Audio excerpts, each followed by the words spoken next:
Kurinji Senior Secondary School, CBSE, Namakkal. Successful result producing school in state every year. Administered by the Board of Directors with over 35 years of experience in the teaching field. Special attention on art, craft, music, dance, silambam, yoga, skating and karate. Focus on Hindi Sabha and Spell Bee Olympiad exams. Smart class for effective and innovative learning and well-furnished library. Solitary importance on sports and games in state and national level. WhatsApp facilities to know activities of students and school inside the campus. NEET, JEE, IIT coaching experts from Rajasthan and Andhra Pradesh along with our effective teachers. Admission registration for classes LKG to +2. Kurinji Educational Institution, Kavetipatti, Namakkal.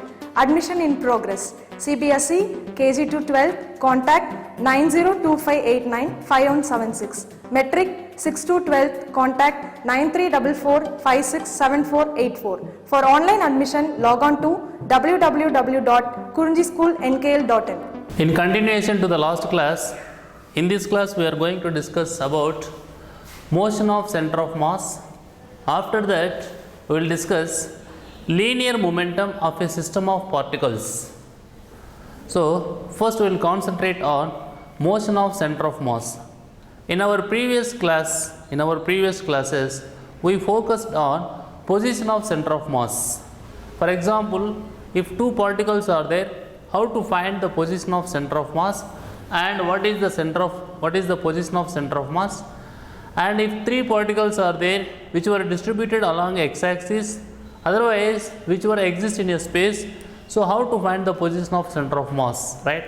So totally in our previous classes, our concentration position of center of mass, right? So when you know the position of center of mass, automatically you can calculate the displacement, and afterwards we can go for finding or calculating of velocity, and then finally acceleration. Thereafter we will go to the force. At last, regarding this class, we will go for linear momentum. Okay, right.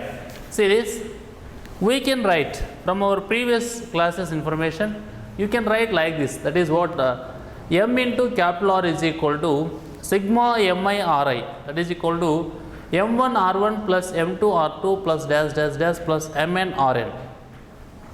This is the expression you can write based on our previous discussion, right? Now if we differentiate the above equation, this is what equation number 1 with respect to time, then m is a scalar quantity, no? So that's why here it is like a constant. So m into dr by dt is equal to m1 into dr1 by dt plus dash dash plus mn into drn by dt, right? The same thing here, we are not doing anything, as simple as such, you know very well, v1 is equal to dr1 by dt.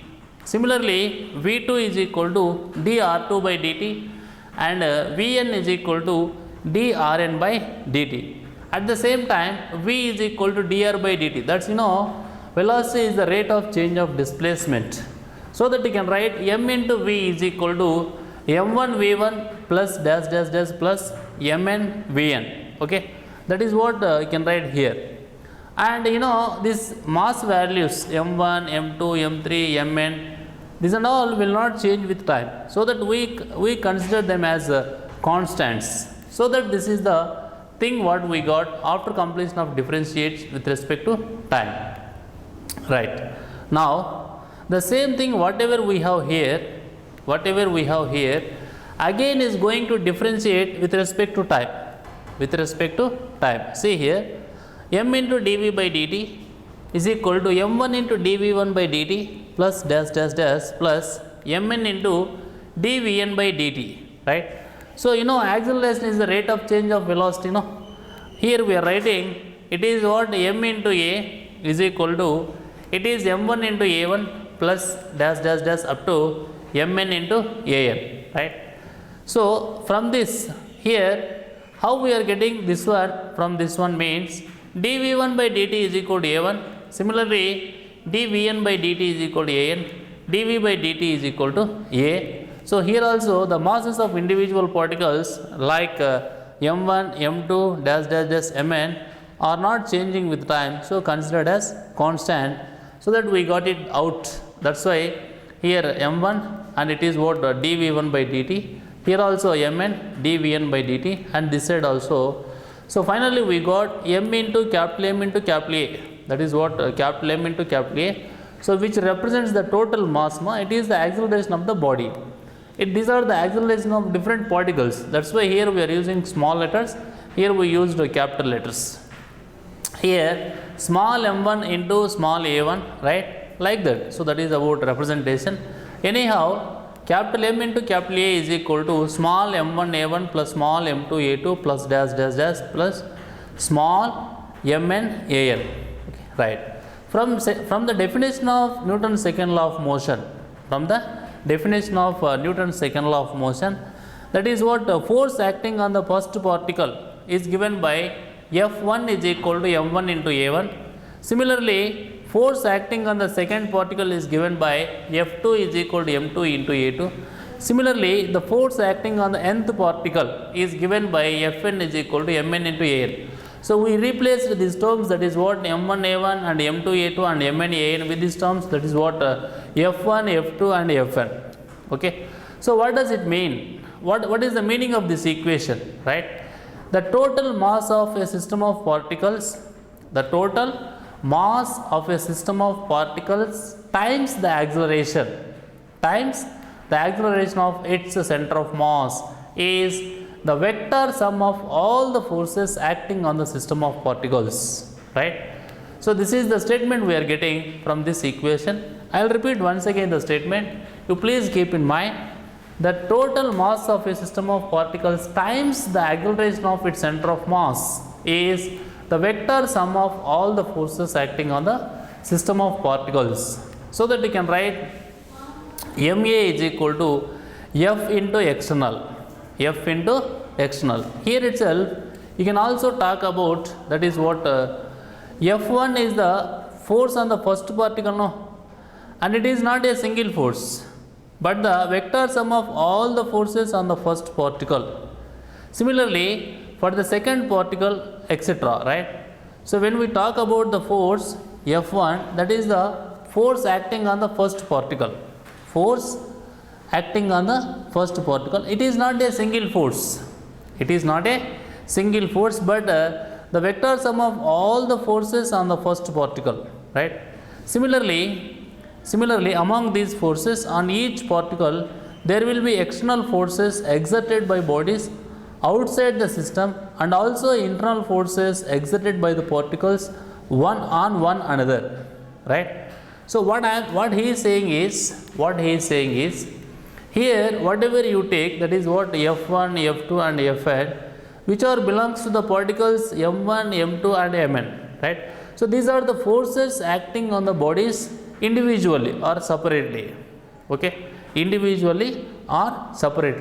but we can't take it as a single force, because you have to combine all the forces to get the resultant force which is acting on the body or which is acting on the center of mass of a particle, right? Here you have to keep in mind what is the difference between internal force and external force. External force is the force acting on the center of mass of a particle, but internal forces are the forces which binds the molecules, which binds the particles to make or to give a shape of an object, whether it is rigid body or otherwise. The difference between the rigid body and non-rigid body is the deformation is more in case of non-rigid body to the external force applied on the system, right? That is the major difference. But either in rigid body or non-rigid body, internal forces are present. But here we are not considering the internal force. Our discussion is, in our discussion, we considered only the external force, that is the force acting on the center of mass of a body. And moreover, you know that from Newton's third law of motion, every action, for every action there is an equal and opposite reaction. So these all internal forces which are acting among the particles will cancel each other, right? So the contribution of internal forces present among the particles of a system to the motion of center of mass is zero. So that we can rewrite, that is what ma is equal to F external. So this is what the F external is, represents the sum of all external forces acting on the particles of the system. The sum of all external forces acting on the particles of system. Okay, right. And from equation 4, we can also say that the center of mass of a system of particles moves as if all the mass of the system was concentrated at the center of mass and all the external forces were applied at that point. I will repeat once again. This is the conclusion for our discussion. Okay, we find out the expression for, that is what, momentum, and we also find out the expression that is for what, external force acting on the center of mass. But anyhow, this point gives that the concept behind the center of mass, the important point behind the center of mass, that is what, the center of mass of a system of particles moves as if all the mass of the system was concentrated at the center of mass and all the external forces were applied at that point. So the definition of center of mass I already told you before, I think before 2 classes, right? So here he is again memorizing the definition of center of mass, and he is saying that all the external forces were applied at that point. Okay, that is, okay. See here. So to determine the motion of center of mass, no knowledge of internal forces of the system of particles is required. So that's what already I told you, because the effect of the internal forces on the motion of center of mass of the system is 0, because they were cancel each other according to Newton's third law of motion. Okay, so we have to consider and we need to know only the external forces acting on the system. Okay, that is. So whatever the equation here we got, that is what, the MA is equal to F into external. We did not need to specify the nature of system of the particles. So to obtain this equation, we need not to specify the nature of system of particles, right? Maybe the system is a collection of particles, right, in which all kinds of internal motions, or it may be a rigid body which has either pure translational motion or a combination of translational and rotational motion, right? So whatever is the system and the motion of its individual particles, the center of mass moves according to equation 4, that is what, MA is equal to F into external. So what he is saying, so you need not, the thing is, we need not to consider, we need not to specify, we need not to consider nature of the system of particles when we are going to talk about motion of center of mass of a body or motion of center of mass of a system of particles, right? So whatever the kinds of internal motions and whatever the body, may be a rigid body, and whether it has a pure translational motion or a combination of translational and rotational motion, we need not to bother about that. We have to consider, we need to consider only this equation to determine the motion of center of mass, motion of center of mass. Okay, that is. Next, instead of treating extended bodies as a single particles, as we have done in our earlier chapters, earlier information, we now treat them as a system of particles, right? So from the starting of this chapter, in the introduction of this chapter, as I concluded that here a body is a collection of particles, body is a system of particles, body is not a single body, how we considered in case of motion in a straight line chapter and motion in a plane chapter. Okay, so now you can obtain the translational component of their motion, that is the motion of center of mass of the system, by taking the mass of the whole system to be concentrated at the center of mass and all the external forces on the system to be acting at the center of mass, right? So this point again he is repeating. So here he is saying only one point, that is what, instead of considering extended body as a single body, we are considering it as a system of particles, okay, that is.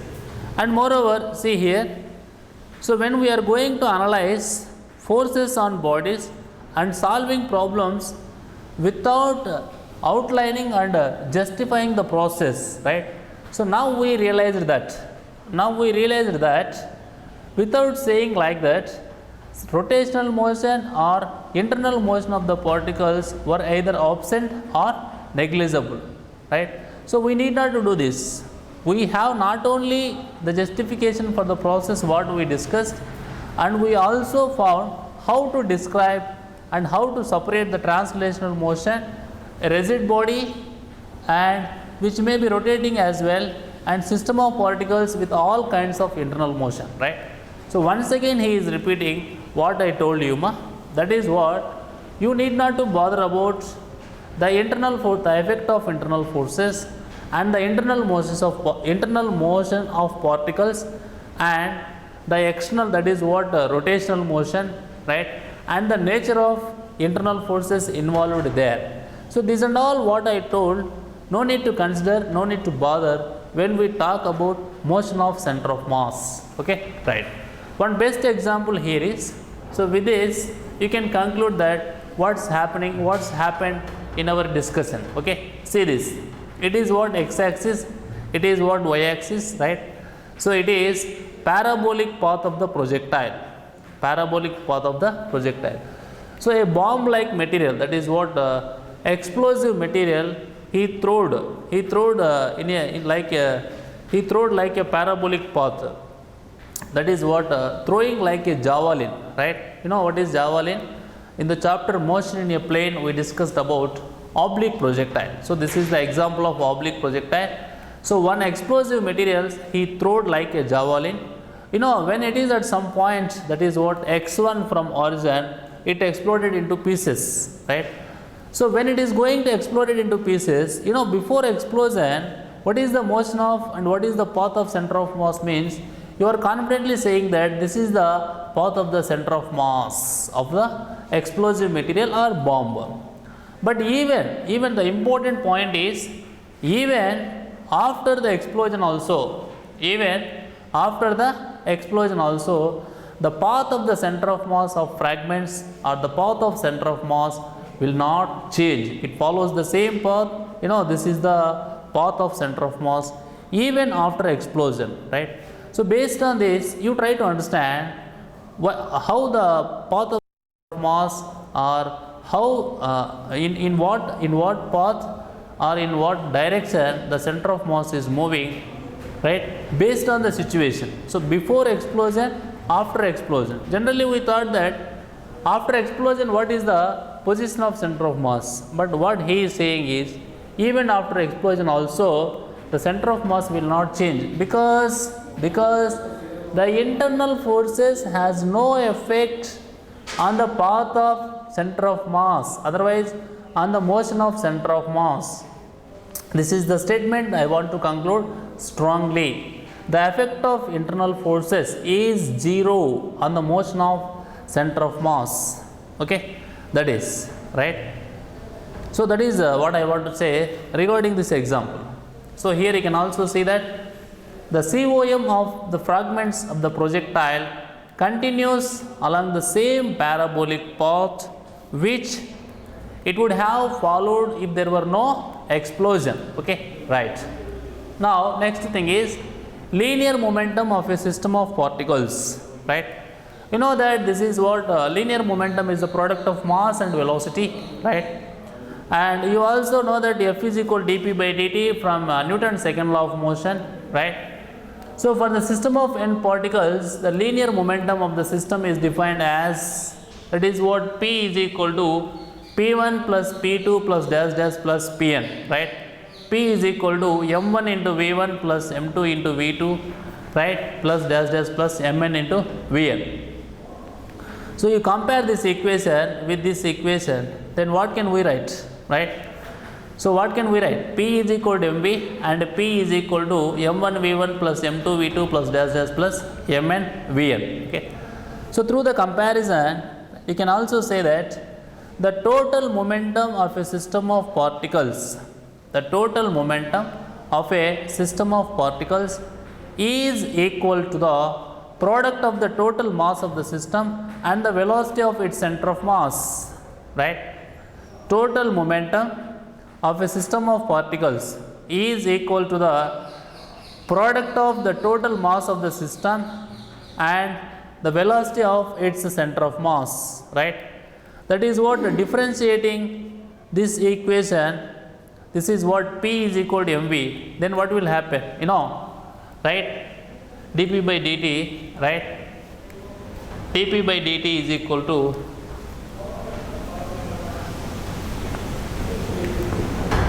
okay 2.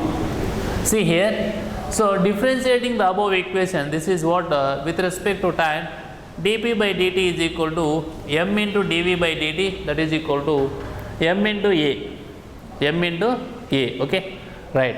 So for the system of n particles, right, it's over, I already told you. And when you differentiate this with respect to time, then dp by dt is equal to m into dv by dt is equal to ma, right? Comparing the above equation with respect to dp by dt is equal to f external, then what will happen, right?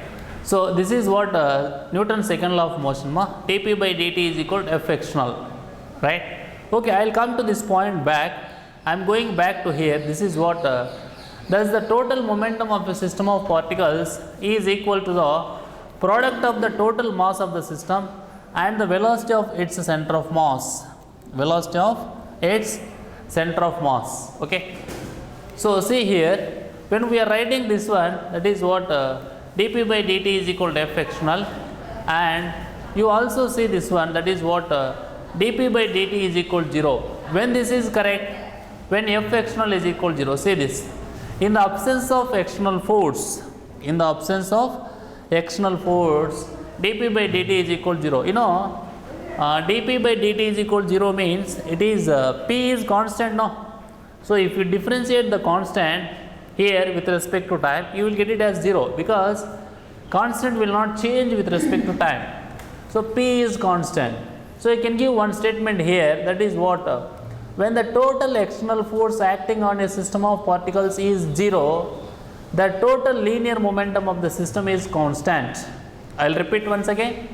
When the total external force acting on a system of particles is 0, the total linear momentum of the system is constant, right?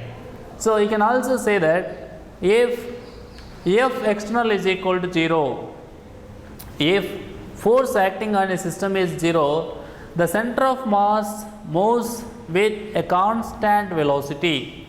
Center of mass moves with a constant velocity, okay? That also you can say that. And if you look at this equation, that is what dp by dt is equal to 0 or p is equal to constant, right? If you want, you can extend this to the 3 scalar equations, that is what px, py and pz, okay, whatever it may be, that is what c1, c2, c3. Suppose you see this example, it is what a heavy nucleus, right, splits into a lighter nucleus, that is what Ra is the heavy nucleus, lighter nucleus are Rn, and it is what alpha particle He, right? So what about the center of mass of the system? This is the center of mass of the system. So once again I want to inform to you, right? So even after explosion also, even after explosion or after splitting also, there is no change in the path of center of mass. There is no change in the path of center of mass. That only he want to say once again. See here, the same splitting of the heavy nucleus with the center of mass at rest, the two product particles fly back to back. See here. So he also told this one. This is what Ra, one is going like this, another one is going like this.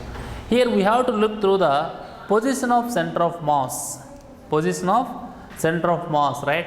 So generally this is the situation we will come across in case of, right, in case of radioactivity, that is what splitting of a heavy nucleus into lighter nucleus, okay, that is what releasing with some energy and getting some other primary particles, that will be different situation, there we will discuss. But here our concentration is what about the change in position of center of mass, change in motion in the center of mass, right? So here it is that what center of mass when the body is at rest means even after that also it is moving like that. See that, right?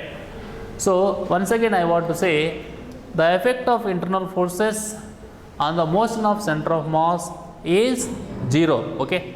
Not only this example, you can also see another examples. See this. That is what here trajectories of two stars.